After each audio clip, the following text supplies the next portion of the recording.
I'll continue with inheritance. So inheritance, you already know. What is that? Acquiring the properties of one class into another class. If you are acquiring the properties of one class into another class, it is called inheritance. It is called inheritance. So one class properties you are going to acquire into another class, that is called inheritance. So now, so we have already seen, we know about our parents. We acquire the properties of our parents. Is that right? So normally we represent like this. So now this is called parent class, super class, different terms, base class. Okay, this is called child class. Super, no? Super opposite is subclass. Subclass. Base class means derived class. Same thing, but we are using different names. Okay, so parent class, child class, super class, subclass, base class, derived class. So this is the concept. And what is the main advantage of inheritance is reusability. Reusability is the biggest advantage of inheritance. Is that right? So now the relationships that we have in inheritance are different types. The relationship between objects is called association. What is that? The relationship between the objects is called association. Okay, so this association can be one-to-one. So you already know this. You had this in set theory. One-to-many, many-to-one, many-to-many. Okay, the relationship between objects is called association, and this association can be of one-to-one type, one-to-many type, many-to-one, or many-to-many. So when we see the different types of inheritances, all these things will be coming. Okay, so now association is of two types. Association is of two types. One is aggregation. Another one is composition. Aggregation, another one is composition. So aggregation means a class has an object of another class. This I already told you. So this is called, remember the word has an object. The relation here is as a relation. As a relation. Okay, composition is suppose class is one object, student is another object, class has a or student has a relationship with the class object. Student object has a relation with the class object. Okay, there is no guarantee that it will be similar. Okay, so now here what happens is there will be similarity. It is little bit restricted to aggregation. Restricted aggregation is composition. That is, here the relationship will not exist if one object does not exist. Why? Because if parent does not exist, child, there is no relation. There is no possibility of child existing. Yes or no? If I don't have the parent class, there is no possibility of having the child class. So that is what that's why we call it as restricted aggregation. So now here it is a relation. Is a relation, or it is also called as kind of relation also. Is a relation. You'll have is a relation. So these are the two types of associations, aggregation and composition. So aggregation is one where one object is there in another one, and composition is where you have parent and child class relationships. Is that right? So these are the two types of associations. Okay, so now we'll move on to different types of inheritances. Types of inheritances. Types of inheritances. Okay, so now first one is single inheritance. Single inheritance. Second one is multi-level inheritance. Multi-level inheritance. Third one is multiple inheritance. Multiple inheritance. Fourth can be hierarchical inheritance. Hierarchical inheritance. Fifth can be hybrid. Combination of any one of these things. So single inheritance, multi-level inheritance, multiple inheritance, hierarchical inheritance, hybrid inheritance. Is that right? So now these are the different types of inheritances that we have. We'll discuss all of these inheritances. So kindly bear with me today. I'll take few more minutes extra so that we'll finish this topic today. Is that right? So now first we'll go with single inheritance. So what is single inheritance means? You have a single base class and a single derived class, or you have a single class A, class B. Okay, so this is my base class, this is my derived class. Okay, so this is my base class and this is my derived class. You have a single base class, single derived class, that is called single inheritance. Single base class, single derived class is called inheritance. So now normally what we do is we always create object for the derived class. We don't create object for the base class most of the inheritances, in only one exceptional case. Is that right? So we don't create for object for the base class. Why? Because see, base class is accessing this one. Sorry, derived class is accessing this one. So base class properties will be acquired here. All the things that you are having in base class will be here also. Okay, I forgot to tell two terms. One is generalization, generalization, specialization. Here we have two terms. Generalization. See, for everything that you represent, there will be some things which are generalized ones. Generalized ones. So those things will keep it in the generalization. Generalization is normally done with the superclass or base class. What is that? Generalization means those things which are general. I told you an example. I am representing student details. So student both academic and personal information I am representing. So now this student is going to have some generalized information like his name, roll number, mobile number, door number, these things. These things does not change even if it is academic or personal. His name will not change. His mobile will not change. His mobile number will not change. His roll number will not change. So those things which are common, which are most common, that will keep it in the base class. That is called generalization. And those things which are specific, specialized ones, so that will keep it in the derived class. That is called specialization.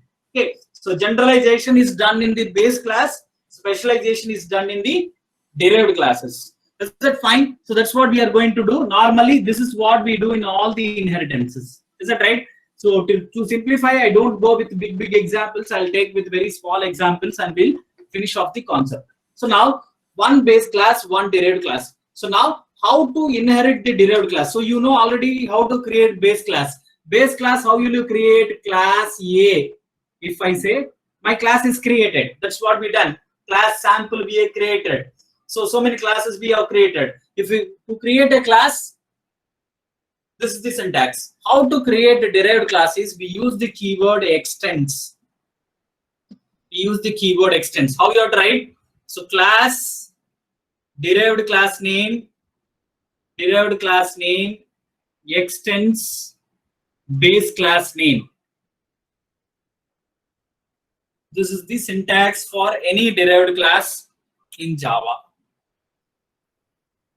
This is the syntax for any derived class in Java. Class, derived class name, extends, base class name. So now my derived class name is B here.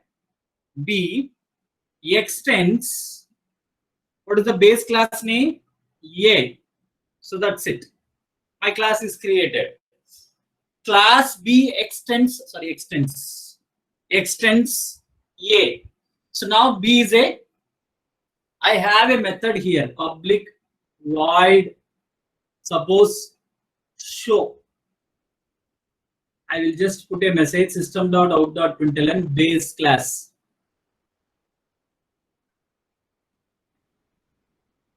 Okay, now this show method will be here also, will be acquired here because it is inheriting. So I have the show method also here. I have the show method also will be here. In addition to that, I can write my own properties. New properties I can write. Here I'll write another method, void display. Void display. Here I'll write system.out.println derived class. Derived class. Okay. Now go to my main class. Suppose main class. So public static void main string args. So now you will not create object for base class. Remember, we will never normally create object for base class. We create object only for the derived class. So now I create object, only one exceptional cases will do it. Object B1 is equal to new B. I create object for new class. So now I'll call B1 dot show method. See, show method is not here. It is in the base class. But how I'm able to call? Because of inheritance, this is derived here. Because of inheritance, this method is derived here. This method is derived here. I can use it. So I'll call show method. Similarly, B dot display. Display is a method which is defined in my derived class itself. Here it is that the same method I'm calling, no issues. So the thing is, you have acquired the properties of the base class to derived class. The show method is there. See, any methods you can have, any variables also you can have. So normally, except private variables, all the public variables also you can access here. Is that right? So now, whenever you say extends, everything comes here, you can use it. So this is how your single inheritance is implemented. One base class, one derived class, and we create object for it. Is it fine? Any doubt in it? Any doubt in this?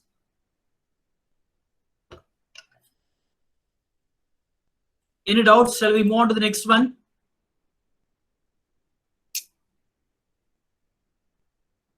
Any doubts?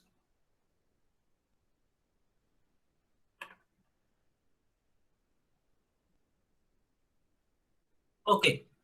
So I'll move on to the next one.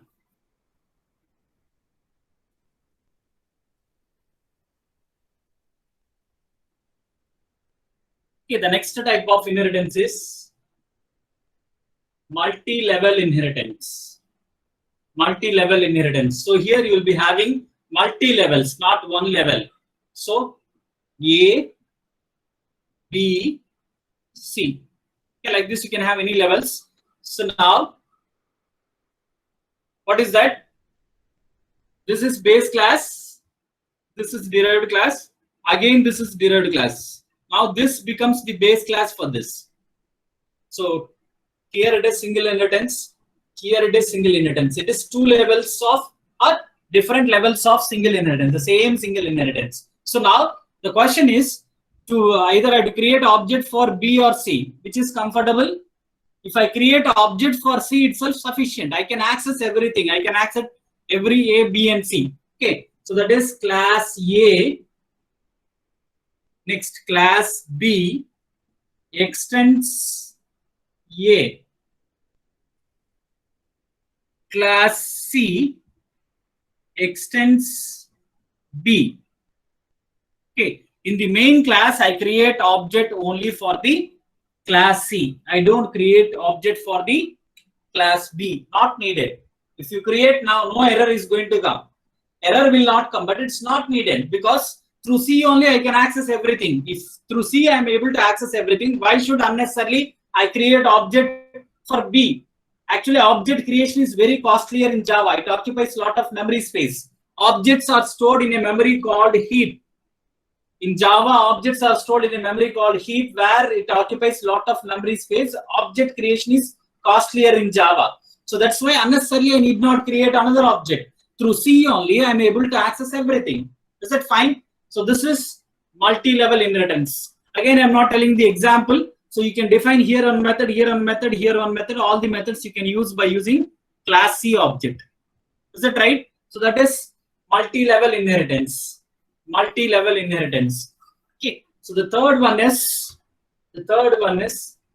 multiple inheritance. Multiple inheritance. That is, here I have two base classes, two or more base classes. From that, you have to derive one class. So this is the diagrammatic representation. That is, you have, so this is base class 1, base class 1, base class 2, and this is derived class. That is, you may have two or more base classes. From that, you have to derive one this thing. So you know the syntax for class A. For class C, how you have to write is class C extends A comma B. Okay, like this you have to write. But this is not allowed in Java. You can extend only one class in Java. This will generate error. Extending only one class is allowed. Multiple classes you cannot extend. Remember, multiple classes you cannot. You cannot derive. Is that right? Multiple classes you cannot use by using extends. Extends A comma B you cannot write. This is not possible. This generates an error. So that's why multiple inheritance cannot be implemented directly in Java. But we use some other concept that is called interface. We'll be discussing it in the upcoming classes. By using interface, we are going to implement this multiple inheritance. Directly by using class and object concept, you cannot implement multiple inheritance. Remember it. During directly by using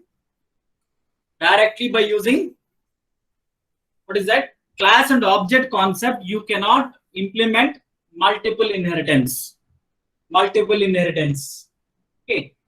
So hierarchical inheritance. It is opposite to this one. That is, you'll have a single base class and you have multiple derived classes. C, D. Multiple derived class, only one base class. So base class. So this is derived class 1, derived class 2, derived class 3. You'll be having multiple derived classes, but only one base class. So what is the main thing here is, so from here to here it is single inheritance. Yes or no? So A to C single inheritance, A to D single inheritance. One problem with this inheritance is, so this is the one inheritance where we create multiple objects of derived class. Since you have multiple derived classes, you need to create multiple derived objects. Here you have to create one object, here you have to create one object, here you have to create one object. Because using one object, there is no way of accessing all the things. Okay, arrows normally will put in the reverse way. Is that right? Through B, I can only access A. Through C, I can only access A. Through B, I can only access A. Okay. So there is no means of accessing all the things through one object as we had previously. So that's why what we do is we create objects for all the things. So class A, you already know. So what is that you will write? Class B extends A. Next, class C extends A. Next, class D, you can go with 2 itself. 2 itself sufficient. No need of 3 also. 2 itself sufficient. Is that right? Class D extends A. Okay, like this. But you have to create objects for all the derived classes. All the classes they extend from A only. All the classes they extend from A only. Is that fine? So this is about hierarchical inheritance. Hybrid inheritance is a combination of 2 or more inheritance. Since we cannot combine multiple inheritance at this point, we cannot discuss hybrid inheritance. Later on, when we go how to implement multiple inheritance, then we'll just have a discussion about hybrid inheritance. So this is about inheritance and the concepts that we are using here.